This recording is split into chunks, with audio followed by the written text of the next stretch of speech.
오늘 우리에게 주신 하나님의 말씀은 구약성경 역대하 34장 29절부터 33절까지 말씀입니다. 허락하신 말씀을 봉독하겠습니다. 왕이 사람을 보내어 유다와 예루살렘의 모든 장로를 불러 모으고 여호와의 전에 올라가매 유다 모든 사람과 예루살렘 주민들과 제사장들과 레위 사람들과 모든 백성이 노소를 막론하고 다 함께한지라. 왕이 여호와의 전 안에서 발견한 언약책의 모든 말씀을 읽어 무리의 귀에 들려주고 왕이 자기 처소에 서서 여호와 앞에서 언약을 세우되 마음을 다하고 목숨을 다하여 여호와를 순종하고 그의 계명과 법도와 율례를 지켜 이 책에 기록된 언약의 말씀을 이루리라 하고 예루살렘과 베냐민에 있는 자들이 다 여기에 참여하게 하매 예루살렘 주민이 하나님 곧 그들의 조상의 하나님의 언약을 따르니라. 이와 같이 요시아가 이스라엘 자손에게 속한 모든 땅에서 가증한 것들을 다 제거하여 버리고 이스라엘의 모든 사람으로 그들의 하나님 여호와를 섬기게 하였으므로 요시아가 사는 날에 백성이 그들의 조상들의 하나님 여호와께 복종하고 떠나지 아니하였더라. 아멘. 지난 주일은 종교개혁 기념주일이었고 바로 어제 10월 31일이 종교개혁 기념일이었습니다. 그러나 10월 31일은 일반인들에게 있어서는 할로윈이라고 알려져 있는 날입니다. 원래 유럽이나 미국에서나 기념하던 절기였는데 언제부터인가 우리나라에도 많이 퍼져서 젊은이들이 할로윈이 되면은 유령이나 좀비, 마녀 같은 복장을 하고 파티를 벌이는 이제 그런 날이 되었습니다.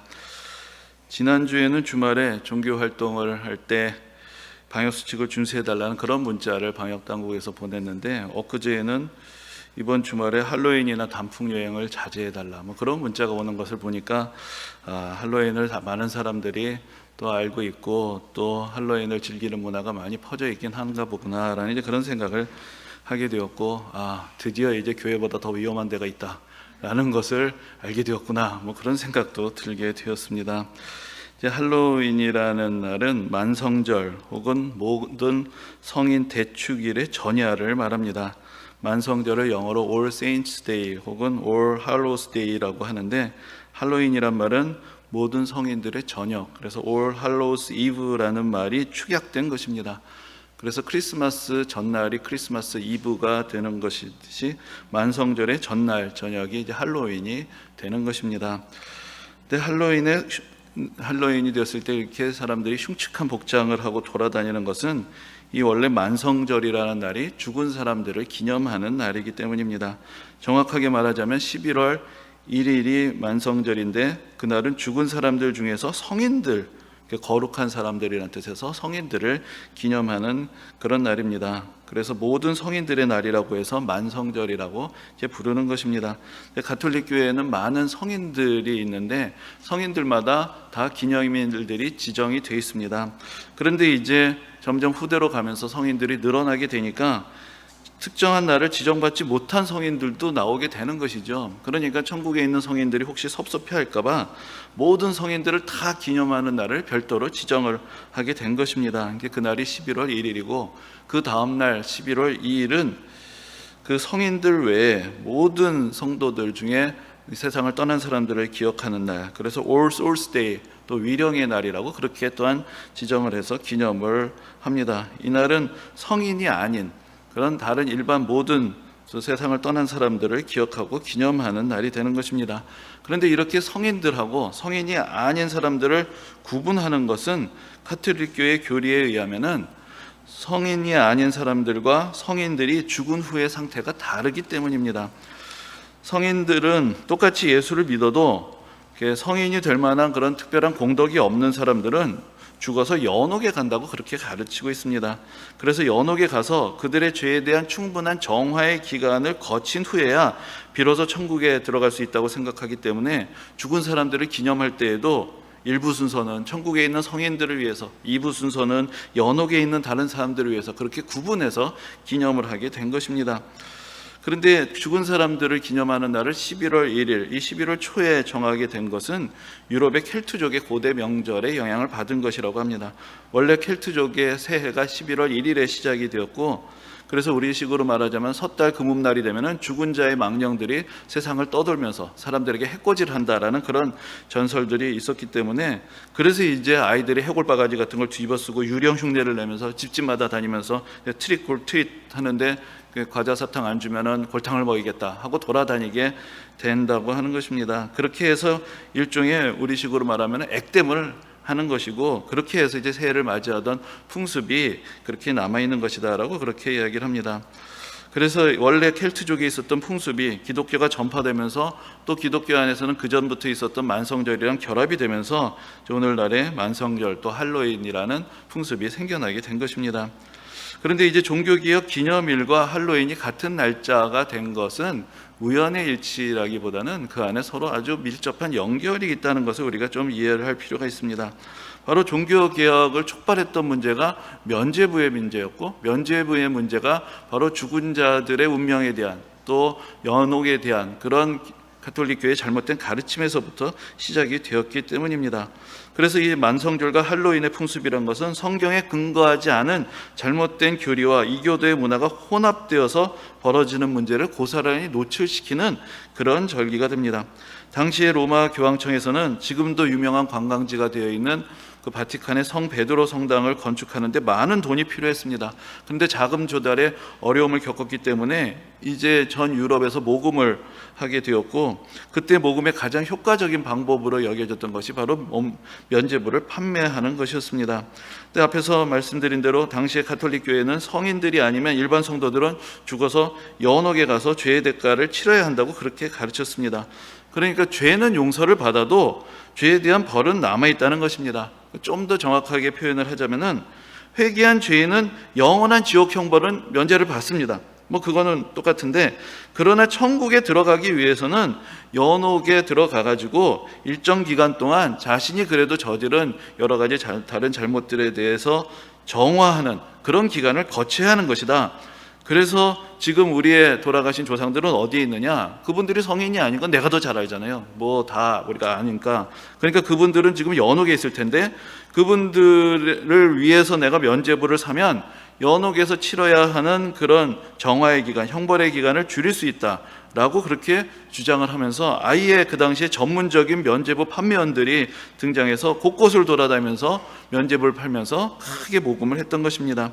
그래서 좀 정확하게 번역을 하자면 면죄부라는 말보다는 면벌부라고 말하는 것이 더 정확할 것입니다. 그러니까 죄는 용서를 받았는데 벌은 남아있다는 것이죠. 근데 그 벌마저도 용서를 받으려면 면죄부가 필요하다. 그러니까 면벌부가 필요하다. 이제 그런 식의 이야기가 될 것입니다. 근데 오늘날 성당에서는 면죄부를 팔지 않습니다. 그러나 가톨릭 교회 교리서를 보면은 이러한 관행을 대사라고 부릅니다. 그러니까 크게 사면한다, 크게 용서한다라는 뜻인데, 그러면서 이렇게 기록하고 있습니다. 대사란 이미 그 죄과에 대해서는 용서받았지만 그 죄 때문에 받아야 할 잠시적인 벌을 하나님 앞에서 면제해 주는 것인데, 선한 지향을 가진 신자가 일정한 조건을 충족시켰을 때 교회의 행위를 통해 얻는다. 교회는 구원의 분배자로서 그리스도와 성인들의 보속의 보물을 자신의 권한으로 나누어주고 활용한다라고 지금도 그렇게 기록이 되어 있습니다. 그러니까 지금도 남아있는 이러한 믿음이 당시에 면죄부 판매라는 문제를 일으키게 된 것입니다.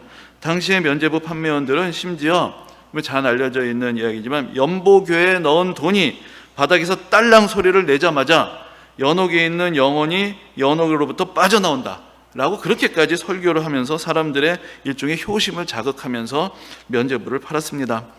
그런데 이제 앞에 제가 읽어드린 그 가톨릭 교리서의 내용에 그 보속의 보물이라는 말이 나오는데, 그것은 이런 뜻입니다. 원래 가톨릭 교회에서도 하나님의 은혜로 구원을 받는다고 가르치긴 했지만, 그러나 하나님의 은혜가 선행과 공덕으로 나타나야 온전하게 구원을 받는다라고 그렇게 주장했습니다. 그런데 이제 성인들은 천국에 들어가기에 충분한 넘치는 공덕을 쌓은 사람들이니까 그 사람들은 천국에 바로 들어가는데, 그러면은 남는 공덕이 있다는 것이죠. 근데 이 남는 공덕을 교회가 교회의 보화로서 가지고 있고, 그것을 공덕이 부족한 사람들에게 교회의 권위로 나눠줄 수 있다라고 그렇게 주장을 했던 것입니다. 그래서 지금도 감옥에 있는 사람들에게 정부에서 국경일이 되면은 특별 사면을 베풀어서 형기를 다 마치기 전에 출소할 수 있게 해주는 것처럼 일반인들은 일정한 기간을 거치면서 정화의 기간을 채워야 되는데 바로 다른 성인들의 남는 공덕을 교회가 가지고 있다가 교회에게 잘하는 사람들에게 나누어 주어서 특별한 사람들에게 그런 혜택을 주어서 그 연옥에 있는 기간을 단축해 준다. 이제 그런 교리를 이렇게 이야기를 하게 되었고, 그래서 이제 원래는 그렇게 사면을 허락해 준 것에 감사해서 헌금을 하는 것이었는데 이것이 언제부턴가 순서가 뒤바뀌어서 헌금을 하면 용서해 주고 헌금을 하면 사면해 준다. 이런 식으로 이야기가 바뀌게 되면서 면죄부 판매라는 그런 이상한 일들이 벌어지게 된 것입니다. 이렇게 죽은 사람들을 성인과 그렇지 않은 사람들로 구분을 해서 연옥의 두려움을 일깨우는 날이 되었던 만성절과 할로윈은 성경에 근거하지 않은 잘못된 교리와 유럽의 풍습이 결합되어 시작된 절기였고, 이로 인해서 많은 사람들이 자신들의 조상들이 연옥의 고통에서 벗어나서 빨리 천국에 들어갈 수 있도록 있는 돈 없는 돈 다 긁어다가 갖다 바치는 그런 어처구니 없는 현실이 벌어지게 된 것입니다. 그래서 마틴 루터는 95개조의 방방문을 할로윈과 만성절이 시작되는 날에 게시를 하면서 이렇게 종교개혁이 시작되게 된 것입니다. 루터는 95개조 반박문을 통해서 죄의 용서는 온전한 참회에 대한 하나님의 은혜의 선포로 이루어지는 것이지 면죄부를 통해서 교회나 교황이 베풀어 줄 수 있는 권위가 아니라고 주장을 했습니다. 그리고 가난한 성도들이 자신이 가진 것을 죽은 사람들을 위해서 교회에 바치기보다는 살아있는 자기 가족들을 돌보는 데 사용하는 것이 더 합당하다. 그리고 여유가 있는 사람들이라면 오히려 곤경에 처한 이웃들을 돕는 데 사용하는 것이 마땅하다라고 그렇게 가르쳤습니다.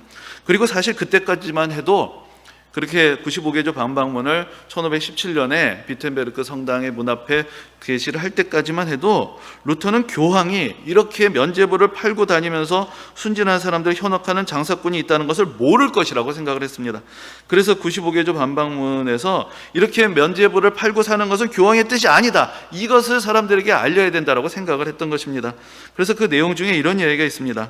교황은 자기 양의 가죽과 살과 뼈로서 성 베드로 성당을 세우느니 차라리 그 성당을 불태워 죄로 만들고자 할 것이다. 또 면죄부의 상인들로부터 구슬림을 당하여 돈을 빼앗긴 많은 사람들에게 교황은 필요하다면 성 베드로 성당을 팔아서라도 자신의 재산으로 그 돈을 갚아주고자 할 것이다 라고 그렇게 주장을 했습니다. 그런데 사실은 이 모든 것이 다 교황의 지시로 벌어진 일이었고, 루터의 기대와는 달리 루터가 이렇게 교황을 좋은 사람이라고 존경하고 있었는데도 불구하고 교황은 교회의 권위에 도전하는 루터를 위험한 인물이라고 생각하며 교회로부터 파문하게 되었던 것입니다. 그러니까 루터는 이런 일들을 겪으면서 자신의 생각보다 교회가 더 심각하게 부패했다는 것을 깨닫게 되었고, 그러면서 본격적인 교회 개혁의 길을 가게 되었습니다. 이 모든 것이 교회가 성경의 가르침으로부터 벗어나게 되었기 때문에 벌어진 일이었습니다. 성경은 진정한 참회와 예수 그리스도의 십자가의 대속에 대한 신실한 믿음과 하나님의 은혜에 의한 구원을 우리에게 가르쳐 주는데, 그 당시 교회는 참회가 없이 면죄부를 통해서도 천국에 갈 수 있다는 이상한 교리를 만들고 교회의 권위로 잘못된 신앙을 전파하면서 많은 사람들을 잘못된 길로 이끌었던 것입니다. 그래서 루터와 종교개혁자들이 근원으로 돌아가자라고 외치고 초대교회 신앙을 회복하기를 원했던 것은 바로 초대교회 성도들이 가지고 있었던 성경적인 신앙을 회복하는 것이 교회의 본질이라고 그들이 믿었기 때문입니다. 당시에 성경은 라틴어로 되어 있어서 일반 성도들이 읽을 수도 없었고, 또 읽을 수 있었다고 해도 오늘날처럼 다량으로 인쇄해서 많은 사람들이 가지고 있을 수 없었습니다. 그 당시에 루터 시대의 성경은 대부분 이제 필사가 되었었는데 필사본의 가격이 500불덴 정도 했다고 합니다. 그런데 그 당시 대학 교수였던 루터의 월급이 8불덴이었기 때문에 성경 필사가 된 성경 한 권 값은 대학 교수 5년치의 연봉이 되었던 것입니다. 그러니까 일반인들이 그런 성경을 가지고 접하면서 자기 신앙의 규범으로 삼을 수가 없었던 것이죠. 그러면 신앙생활은 어떻게 유지가 되었는가? 결국 신앙이란 것은 기업과 전승에 의해서 유지될 수밖에 없었던 것입니다. 그러나 기업과 전승이란 것은 쉽게 왜곡될 수밖에 없습니다. 여러분들 어렸을 때 그 말 전화기 게임 같은 것들을 다 해보셨을 텐데, 그래서 맨 앞에 서 있는 애에게 그 뭐라고 이야기를 해주죠. 그러면 그 다음에게 귓속말을 하고 계속 전달하면 맨 끝에 있는 애가 와서 보면 전혀 엉뚱한 얘기를 하는 이제 그런 경험들을 해보셨을 것입니다. 성경을 기준으로 해서 그 신앙의 원전을 놓고 늘 신앙을 바로 잡아야 하는데 그 원전을 읽을 수도 없고 가질 수도 없고 그것은 교회에서만 꽁꽁 감싸고 자기들 멋대로 해석하고 있으니까 일반 성도들로서는 알 수도 없고 어디서 주워 들은 대로 또 그것을 전해주면서 계속해서 왜곡이 되는 일들이 반복이 되고 있었고, 그래서 그 당시에 교회는 하나님의 말씀과 성도 사이에서 자리 잡고 앉아서는 성경은 제대로 가르치지 않고 예수 그리스도의 십자가의 은혜로 모든 죄인들을 용서해 주시는 하나님의 사랑이 아니라 잘못된 교리를 만들어가지고 끝까지 우리의 죄의 대가를 추적하시고 물고 늘어지시는 두려운 하나님을 사람들 마음속에 심어줍니다. 그리고 그 두려움을 통해서 계속해서 사람들을 지배하고 통제하는 그런 잘못을 저질러 왔던 것입니다. 그래서 루터는 종교개혁을 시작하면서 독일어로 성경을 번역해서 모든 사람들이 하나님의 말씀을 직접 읽고 교회가 잘못 가르쳐온 왜곡된 교리가 아니라 하나님의 말씀의 교훈을 따라서 온전한 믿음의 길을 갈 수 있도록 도왔습니다. 그리고 그때 마침 활판 인쇄술이 개발이 되어서 이제는 사람이 직접 필사하는 것이 아니라 성경을 여러 부 인쇄할 수 있는 그런 기술들이 등장하게 되었기 때문에 그래서 많은 사람들이 이제 성경을 소유하고 성경을 읽고 성경을 신앙의 기본으로 삼을 수 있는 그런 새로운 시대가 열리게 된 것입니다. 또 오늘 우리가 함께 보신 본문의 말씀은 일종의 구약시대의 종교개혁을 할 수 있는 사건을 우리에게 보여주고 있습니다. 우리가 요시아의 종교개혁이라고 말하는 그런 시대의 이야기를 보여주고 있는데 이 요시아 왕의 종교개혁도 루터 시대의 종교개혁처럼 하나님의 말씀을 회복하게 되었던 사건이었습니다. 요시아 왕의 종교개혁은 율법책의 발견으로부터 시작이 됩니다. 바로 성전을 수리하다가 율법책을 발견한 사건이 일어났던 것입니다. 그런데 율법책을 발견했다라는 것은 어떤 면에서 그 이전에는 율법책이 있는 것을 모르고 있었다라는 그런 말이 될 것입니다. 어떻게 그런 일이 있을 수 있었는가? 근데 우리가 좀 차분히 생각을 해보면은 당연한 이야기로 할 수 있는데 구약 시대에는 신약 성경은 물론이거니와 우리가 알고 있는 구약 성경도 없었습니다. 왜 구약 시대에 구약 성경이 없었느냐?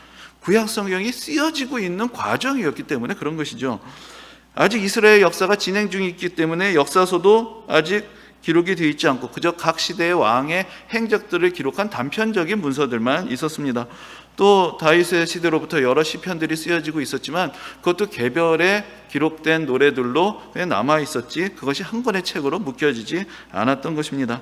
그리고 선지자들은 바로 이 시대에 등장을 해서 선포를 하고 있는 진행 중이었기 때문에 선지자들의 글을 문서로 가지고 있을 수도 없었습니다. 그런데 그래도 적어도 그 앞에 있는 이야기들, 창세기, 출애굽기, 레위기, 민수기, 신명기 같은 책들은 분명히 어딘가 기록이 되어 있었을 텐데 그 책들도 단편적으로 기록이 되어 있었고 게다가 그 당시의 왕들이나 제사장들은 그 하나님의 말씀을 참고하여서 나라를 다스리기보다는 어차피 하나님의 말씀이란 것은 도처에 흩어져 있는 것이니까 자기 멋대로, 자기가 들은 대로, 자기 생각대로 심지어 제사장들도 율법의 말씀을 따르지 않으면서 제사를 드리고 백성들을 지도했던 시대가 바로 그 시대였던 것입니다.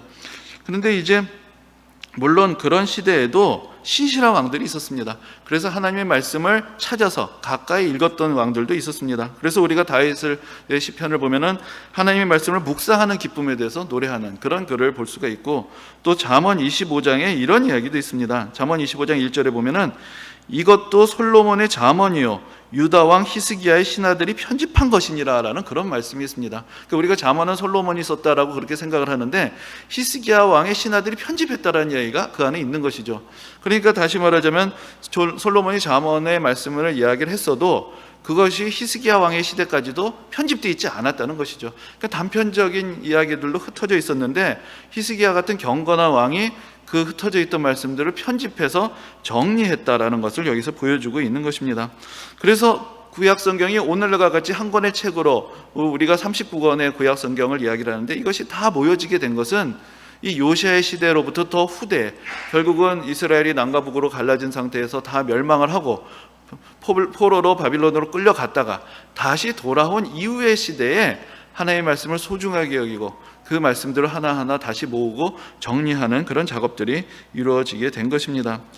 그런데 이제 그렇게 집대성되기 전에도 앞에서 말씀드린 것 같이 하나님의 말씀을 가까이 했던 그런 선한 왕들도 있었지만 그러나 히스기야 왕 다음에 그의 아들이었던 므낫세는 전혀 그런 왕이 아닌 성경에 나오는 대표적인 악한 왕 중에 하나였고, 또 므낫세의 아들이었던 아몬도 아버지와 별로 다를 바가 없는 왕이었습니다. 그래서 그 둘이 통치했던 57년간은 완전한 영적인 암흑의 시대였고, 그 다음에 이제 요시아가 왕이 되었을 때에는 하나님의 말씀이 기록되어 있는지도 요시아는 알지도 못한 채 왕의 직무를 수행하게 되었던 것이고, 그러다가 어느 날 성전을 수리하다가 갑자기 뚝하니 율법책이 떨어지게 되는 그런 희한한 일이 벌어지게 된 것입니다. 그래서 우리가 성경을 쭉 순서대로 읽어가다 보면은 율법서, 특별히 신명기 같은 책을 보면 분명히 하나님이 누누이 강조를 하시면서 하나님을 섬길 때, 하나님의 말씀에 순종할 때 받을 축복이 어떤 것인지, 또 하나님의 말씀을 거역할 때 어떠한 징계가 임하게 되는지 상세하게 기록하고 계신데도 왜 그렇게 이스라엘 백성들이 자꾸만 우상을 숭배하고 하나님을 온전히 섬기지 않았는가? 그런 말씀이 있었다는 것조차도 모르게 되었기 때문에 그런 것이죠. 그런 말씀으로 교훈을 받아도 바른 길을 가기가 힘들 텐데, 말씀을 외면하고 있는 말씀조차도 제대로 보존하고 읽지 않고 있었기 때문에 우상 숭배를 하면서도 그것이 잘못된 것인지 모르고 어떻게 하나님을 공경하는 것이 바른 것인지도 알지 못하는 그런 영적인 우매한 가운데 있었던 것입니다. 그래서 오늘 본문은 이 성전에서 발견된 하나님의 말씀을 읽고 충격을 받은 요시아 왕이 이 책에 기록된 언약의 말씀을 이루리라고 다짐하고, 그래서 백성들에게 그렇게 이제 우리가 하나님의 말씀대로 순종하자라고 권면하는 그런 장면을 우리에게 보여주고 있습니다.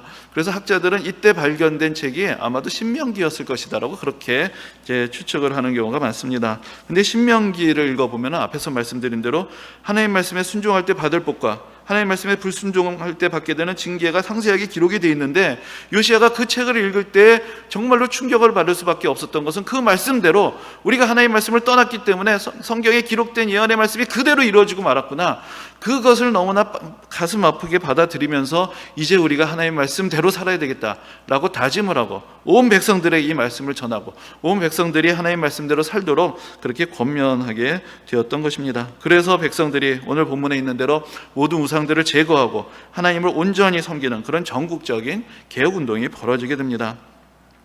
우리가 종교개혁을 기억하고 기념한다고 할 때 뭔가 그 당시에 부조리한 사회와 제도에 대한 개혁운동처럼 생각할 수가 있습니다. 요즘도 우리나라 사회에 개혁이 하나의 화두가 되어서 많은 사람들의 입에 오르내리고 있는데, 그런 차원에서 지금부터 5,000년 전에 시작된 500년 전에 시작된 독일의 종교개혁도 그 당시 가톨릭 교회가 안고 있었던 여러 가지 제도적인 문제를 지적하고 개혁했던 운동이 아니겠는가, 우리가 그렇게 생각할 수도 있을 것입니다.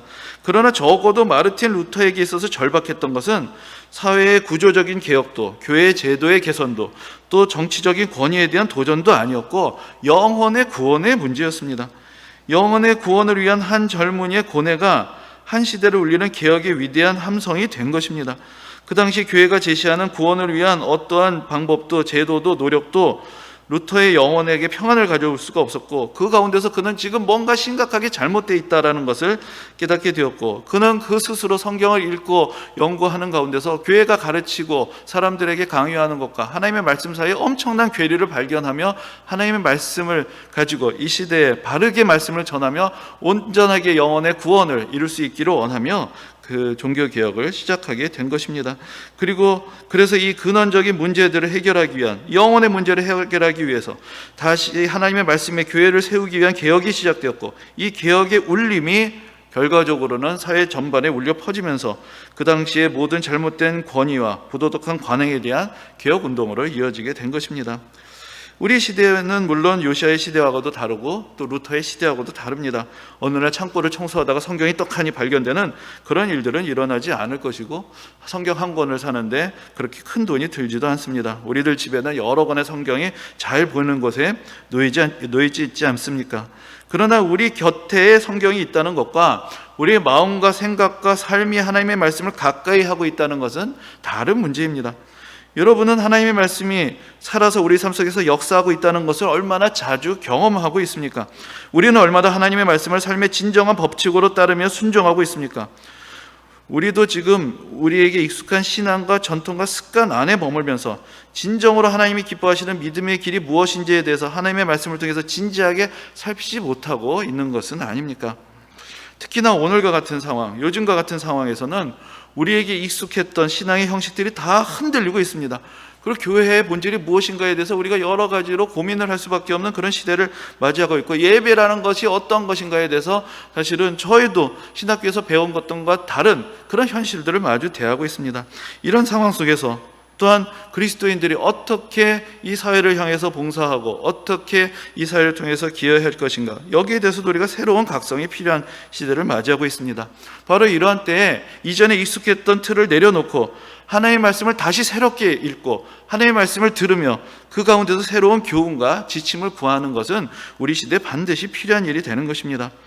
루터의 뒤를 이어서 종교개혁을 이끌었던 칼빈도 무엇보다도 하나님의 말씀을 우리 신앙의 근본으로 삼아야 한다는 것을 강조했고, 하나님의 말씀, 성경의 근거에서 교리와 교회의 제도와 신앙의 모든 형식들을 다 새롭게 정의하고 바로잡는 데 노력했습니다.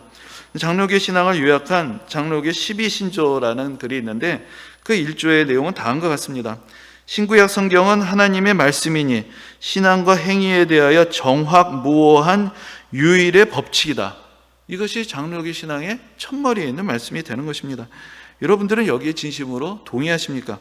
진정으로 하나님의 말씀이 우리의 신앙과 우리의 행위에 대한 정확하고 무오한 유일한 법칙이라고 믿고 따르고 있습니까? 물론 그리스도인들이 어떤 영적인 문제뿐만 아니라 사회적인 문제에도 당연히 관심을 가져야 되겠죠. 또 이 세상의 문제를 바로잡는 데도 적극적으로 참여해야 하는 사명과 책임이 있을 것입니다. 그러나 자신이 죄인이라는 것을 깨닫지 못한 사람이 개혁을 하려고 하면, 그리고 인간이 구원을 받는 것이 오직 하나님의 은혜로 말미암는다는 것을 깨닫지 못하고 내가 나의 생각대로 이 세상을 바로잡을 수 있다는 그 생각을 가지고 스스로 구원자가 되어서 이 세상을 구원하려고 한다면, 그러한 기업, 그러한 세속적인 구원은 이 세상의 문제를 근본적으로 해결할 수가 없고 오히려 이 세상을 더 어지럽게 만들 수 있다는 것을 우리가 기억해야 합니다. 이 시대의 그리스도인들의 역할이 중요한 것은 그리스도인들이야말로 이 세상의 근원적인 문제가 무엇인지를 아는 사람들이고, 또한 자기 자신의 연약함과 한계를 결감하며 성찰할 수 있는 지혜가 있는 사람들이고, 하나님의 은혜에 의지하며 선하신 하나님의 정의와 공의에 대한 확신을 가지고 있는 사람들이기에 바로 이 시대의 문제를 바르게 깨닫고 바르게 해결할 수 있는 적임자들은 바로 이러한 믿음의 고백을 가지고 있는 그리스도인들이 되어야 하는 것입니다. 그리스도인들이 바른 믿음의 고백을 가지고 있고 성경의 기초에 바로 서 있을 때에야 이 세상 가운데서 빛이 되고 소금이 될 수 있고 이 세상도 바른 개혁의 길을 갈 수가 있게 되는 것입니다. 오늘 본문에 기록된 요시아의 말처럼 이 책에 기록된 말씀대로 이루리라 라는 다짐을 가지고 오늘도 하나님의 말씀을 묵상하며 그 말씀의 교훈대로 살아가는 그런 진정한 그리스도인들이 되시기를 주님의 이름으로 축원합니다. 아멘. 은혜로우신 주님, 오늘도 우리를 부르셔서 주님의 말씀 앞으로 가까이 나오게 하심을 감사를 드립니다. 우리에게 이렇게 귀한 하나님의 말씀을 기록하여서 전하여 주셨는데도 우리는 얼마나 그 말씀을 소중하게 여기며 그 말씀을 읽고 묵상하며 그 말씀의 가르침에 따라서 살아가고자 했는지 또 주님 앞에 스스로 돌아보며 또 회개합니다. 주님, 이제 우리가 다시 한번 주님의 말씀 위에 굳건하게 서게 하시고 이 혼란한 세상 가운데서 주님의 말씀으로 우리 삶의 기준을 삼게 하시며 진정으로 우리가 하나님의 말씀에 비춰서 우리 자신의 연약함과 죄인됨을 알며 참으로 주님 앞에서 용서받을 수 없는 죄인을 또 예수 그리스도의 십자가의 은혜로 구원하여 주심을 우리가 다시 한번 깨닫고 오직 겸비한 마음으로 주님 앞에 나아가며 또한 이 세상 가운데서도 하나님의 말씀대로 순종하며 빛이 되고 소금이 될 수 있는 그런 진실된 그리스도인들이 될 수 있도록 주님께서 은혜 베풀어 주옵소서. 그래서 하나님의 말씀 위에 바로 서서 우리의 영혼이 살고 우리 교회가 살고 이 나라가 살 수 있는 그런 귀한 은혜의 역사를 우리 가운데 허락하여 주옵소서. 감사드리며 예수님 이름으로 기도합니다. 아멘.